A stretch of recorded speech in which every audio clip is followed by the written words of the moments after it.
So when I'm talking about making a segmented form, I'm talking about instead of starting by cutting the whole center out, I'm suggesting that you divide this center space into multiple spaces. So I'm going to start here with just 2.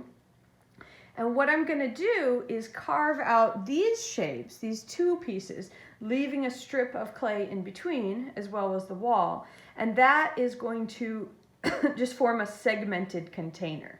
Now you could have a lot of fun with these segments. So instead of just those straight, I have kind of a square shape, so I was cutting triangles out of it. But you could potentially give yourself a more complex shape. So you have a bit of a twist there and segment the piece that way. Of course, you could segment it into more pieces. You could divide it up into 4 or 6 or 12. Okay, 12 is probably tough.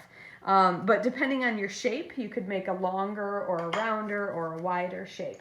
For me, for this piece, I'm going to keep it fairly simple, and I'm going to just mark in those same triangles that I had a moment ago. One of the reasons I'm keeping it fairly simple is because this is my carving tool. And so as I start to carve these shapes out, it's tougher, it's more difficult to get narrower shapes. Now it's not impossible, and in the next couple videos I'm going to show you that. I'm going to segment the pieces in the one piece into more sections inside. But I probably will have to switch around what tool I'm using. So sometimes, we like to say you can do anything with clay, but sometimes your tool does make a difference. So if you have the smaller loop tools, or if you're willing to kind of work with a knife, which I'll show you in another video, you can make it work, but you might consider that as you go. Now I had guidelines here, and I've just dug into the side of my guideline. My clay is still pretty wet, and I'm just beginning it fairly wet here. So I'm gonna just add a bit more clay onto there. I've actually dug in a little farther than I meant to here too. So not a bad idea to get in there and patch that as I go. Now over on this side, I'm gonna be a little bit more careful. Maybe using a rib or a ruler can help me not go past that edge. When the clay's soft, your tool drags through it like butter, really nice and evenly, nice and smoothly and quickly. But as you can see, that also runs you into trouble with going too far. As your clay gets a little drier, it's gonna cut differently. So if you set up your clay, I just didn't leave my clay out overnight or over a few hours. I'm gonna do that a bit later today. But if you have left your stuff out, you may find that the cuts are coming a little bit differently. Now I mentioned using a knife, and I said I was going to do it in the next video, but let me give you a teaser or just a bit of it here.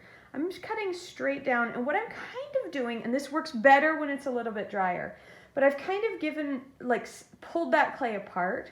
So as I come down at a crossing angle like this, if the clay is dry, it'll pop right out. Because the clay is real wet, it kind of stuck back in there a little bit. But it's easier to get out this way than if I hadn't done that downward cut. So what I might do here, just because of the state of my clay and how deep this space is I may actually just give myself these cuts and then go upload some videos and let this dry out for a while. Because it is wetter than I generally want to work with it. So just going to leave those there. I don't want to leave this clay out though, because I want to reclaim this clay. So I'm going to right away, before it dries, I'm going to slam wedge it. Better on the table, but obviously I've got too much stuff on the table here. So I'm going to slam it on the floor or over on the part of the table you can't see before wrapping this up in plastic again. This will be reusable. I can use it for the next project. When you slam it together like this, if you've got gaps and stuff, it may not be great to carve with right away because it's going to have air pockets in it, but it'll be perfect for our coil building, which is what's next.